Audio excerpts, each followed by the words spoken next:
it's like, people have sort of slagged him constantly for playing Bateman in the centres. Yeah, forwards in the back. But he clearly has an idea about what he wants, and he's obviously got a way of explaining to the players what he needs them to do in whatever position they are. And, so Makinson, because we all thought, well, hang on, three wingers. We only took two wingers to the World Cup, didn't we? And we were there for 6 weeks. and when he's on the bench, you go, well, you don't normally have a winger on the bench. But obviously that was what the plan was. But he's made his debut, scored a try, did really well, was really part of the game. But actually that then just all of a sudden opens up more options, doesn't it? And people think, okay, actually for England, there's a few choices rather than just the injured Callum Watkins and sort of Percival, Yeah, and that kind of kicked off a 15-minute spell kind of around that time of us really underlining our quality, our ability to strike from anywhere on the field, and the fact that these players could play rugby league together pretty darn well. Yeah. The next wow moment was that penalty from 50 yards. Yeah, well, that was or a 60-yard field goal, as the Americans would say it, probably. Because it would have made it, I think, if it was an American football goal. That was one where he took it. That's because Isaac Luke kicked out on the full again, didn't he? That was his second kick-off out on the full, I think, of 3. What was really funny was, just take you back right to the start of the game. So they'd had the hacker and everything, and it all starts. It's a big buzz. And then he kicked out in the full, and the ground went completely silent because people think, oh, what? No. And of course there was no explanation. And it's a bit of a sort of technicality, isn't it? And so nobody had any idea what had happened. And then when they brought the ball back, and then you could just see people thinking, oh, what's sort of happened? I had to explain to the person next to me. I said, what should be happening is we should be starting on our line. And he goes, I see now why it's a big mistake, But yeah, when he did that after we scored that one, and then to go for the 2, I thought that was quite a smart move, because they'd obviously seen that. And I wondered in hindsight if he'd have thought, well, actually, we should have done that with the first kick of the game and effectively then start the game 2-0 up, rather than just sort of kick to touch. Yeah, but I mean, I think it was more the status of the game at that point. It gave us an 8-point lead, but also I would have wanted the promoters maybe to have had a word in the ear of both sides as well, and said, if you get a chance to kick a really long goal, that'll be a highlight thing we can show. That'll spice things up for next time around and all that sort of stuff. But Jake Connor's try came just hot off the heels of that. I mean, strength, power, pace, guile, cheekiness, confidence, arrogance. He's got it all. Yeah, that was just brilliant. That was to me that was a real wow factor, that, because you sort of saw him go for the break, and then he got the options, went for the dummy and went over, and I just saw, and of course with the status of the game at that stage, you sort of knew where the game was probably going to be heading. Then I just thought that was really, that put us out to a 3-score advantage. Yeah, I thought that was just real class.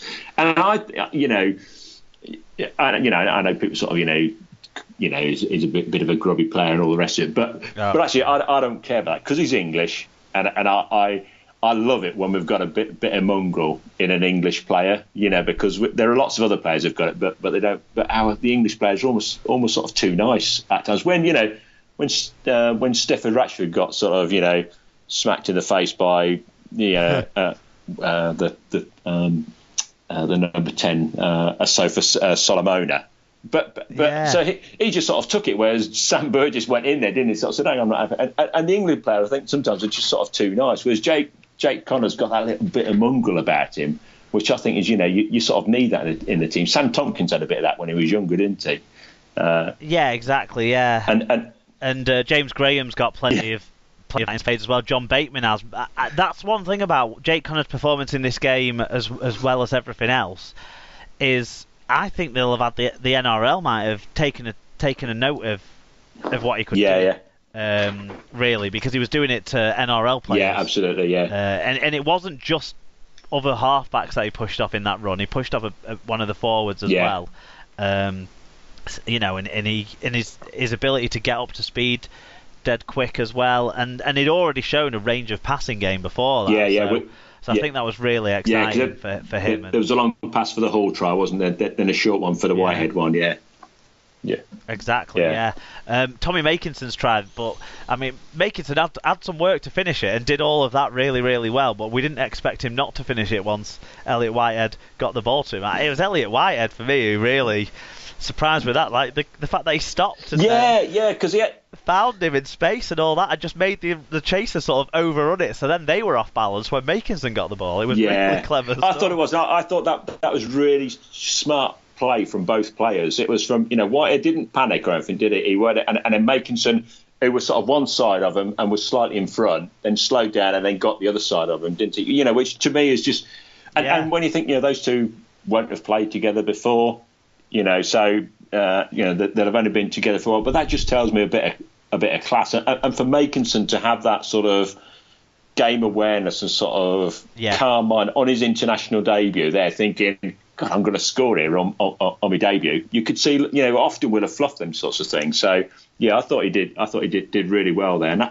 that speaks to the preparation that you were saying about the way Wayne Bennett gets these guys organised and prepared for the action. Yeah, I mean, Jake Connor then picked up an injury. We can't watch a game of rugby league without a Hull player getting injured these days. So obviously, apparently, it's not too bad a knock, and it just meant that he got to get down into the shade a little bit earlier. Yeah. He missed a token try that it never felt like it was a comeback when Witeni Lesniak got his second try, and then John Bateman dived over from dummy off England's new supreme hooking option, because that was one of the question marks about the squad is Roby's probably not going to do 80 minutes in those conditions, and I think the plan had been to put Connor on at 9.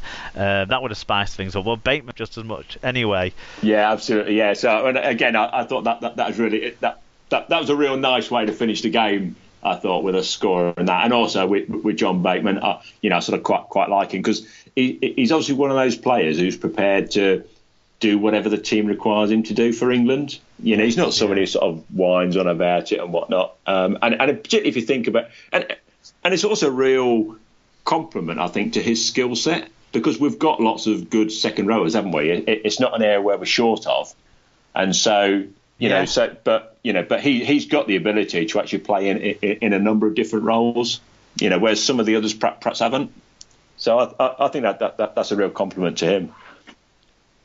Yeah, and he's a bit more sort of mobile and can be a bit more lateral as well than the other back rowers who are bigger blokes. That Wayne Bennett pick certainly is the only small back rower that Wayne Bennett picks. He is one of those players. When you look at him, you wouldn't really rate his chances as a rugby league player, would you? I suppose once you relative to I get exactly what you're saying. Yeah, because but it's the fight. In him, it's the desire in him. It's the relentlessness. Maybe there's a bit of sort of, that's so impressive. Sort of small man mentality or whatever it is they talk about, don't they? Yeah, but I mean, James Graham tried to kick a goal. It went farcically wrong. He missed by more than he was away from the stick. Yeah, that was a terrible kick, that was. And he almost looked slightly embarrassed in the afterwards. So. Did that raise any sort of... did the fans around you know what was going on with that? Did that raise any kind of chuckles of interest, or did they just think it was a crap kick? I don't think they sort of really knew much about it. They didn't know who it was. But, I mean, it was one of the... I think it was the second try when Gareth Widdett set up for the conversion.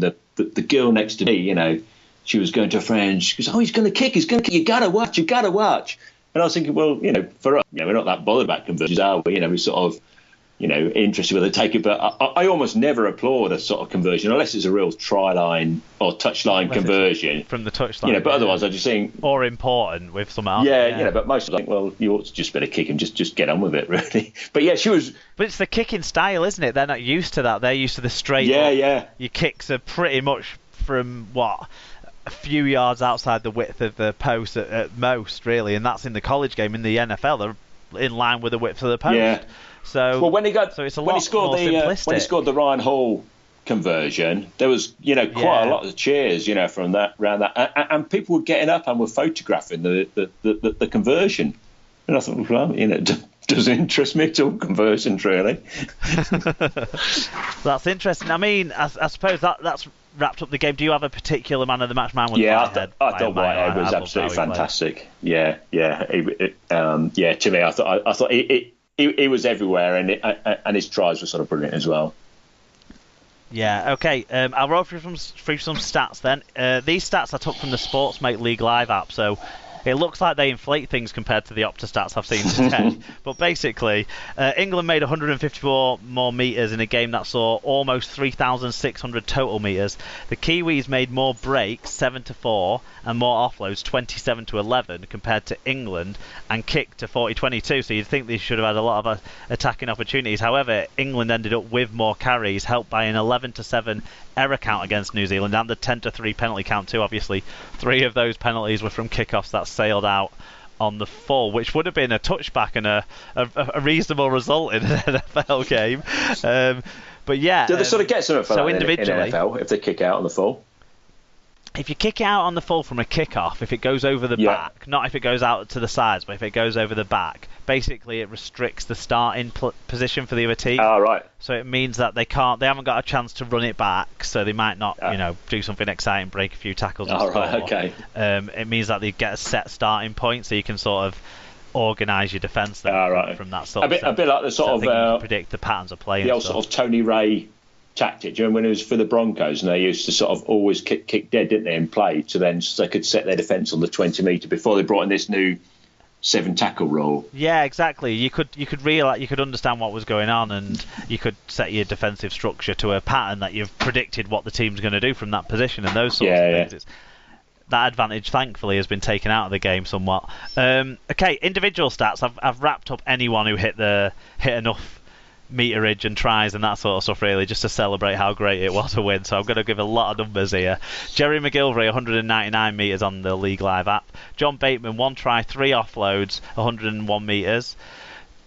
Ryan Hall, 1 try, 6 tackle bust, 161 metres. Chris Hill, 101 metres. Sam Burgess, 189 metres. Elliot Whitehead, 2 tries, 1 try assist. Not 11, that would have been amazing. 4 successful offloads and 155 metres. Jake Connor, 1 try and 2 try assists, 100 metres. Tom Burgess, who I thought was a real catalyst for us turning the field position around and actually getting us into some attacking play in that first half when he came on. 149 metres for him. Tommy Makinson, a try assist, 7 tackle bust, 135 metres. So impressive on his debut. For the losing Kiwis, Dalin Watene-Zelezniak was probably their best player really over the whole piece. 2 tries, 5 offloads, 5 tackle busts, 176 metres. Jermaine Isarko with 117 metres. Ken Malmarlo with 152 metres. SM Masters, 1 try, 2 clean breaks, 4 offloads, 188 metres. Isaac Grubby Luke, 2 try assists, 2 clean breaks, 131 metres. Nelson Asafa Solomona, only 143 metres. The amount of time he was on the ball, I would have thought he got more. Joseph Tapine, 104 metres. Raymond for Tyler Mariner. There's too many double barrels here. 114, and James Fisher Harris, 104 metres. Yeah, so just to round off the England in Denver chat, what kind of, coming away from the stadium, was there a buzz? Was there an appetite for more? Did anyone kind of talk to you about that on the way back into town or anything along those lines? There was a decent buzz on the train back into town, and what was quite interesting was that most of the people stayed to the end. So we're well, it's a lot shorter than their normal sporting occasions, I suppose. It wasn't a 3-hour or what? No, absolutely, yeah. But sometimes when if you have a game here where we take it like say to Coventry or other places, then people will start drifting off. But by and large, people weren't.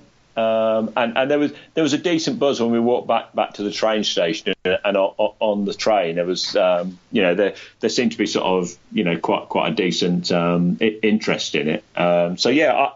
My impression was that I thought that it went down really well with them. Unfortunately, I'd intended to have a decent night out afterwards, and so we went back into town. Me and David, we had a beer for. He had to get his train back to catch his flight back to San Francisco, and then I sort of went back to my hotel about 7 o'clock. Thought, I'll have just an hour before I power nap before I go back out. So I put my head down and woke up at 3 o'clock in the morning. So, but I was up to midnight the night before out drinking with some people. So. And to be fair, that was probably about the right kind of sleeping time. Absolutely. But I thought there was a good vibe around it. Yeah, and so I would say overall, I thought that it was a success for it. Yeah. I think No, I think when we first saw the pictures of the crowd, we were a little bit concerned over this side of the pond, thinking there's not a lot of people there. What's going on here? I think then we started to see some shots of the shaded side, and it felt all a bit like Toronto. Everyone bloody hiding from the cameras, all camera shy. Yeah. Or sun shy, I suppose, probably more likely. And then it started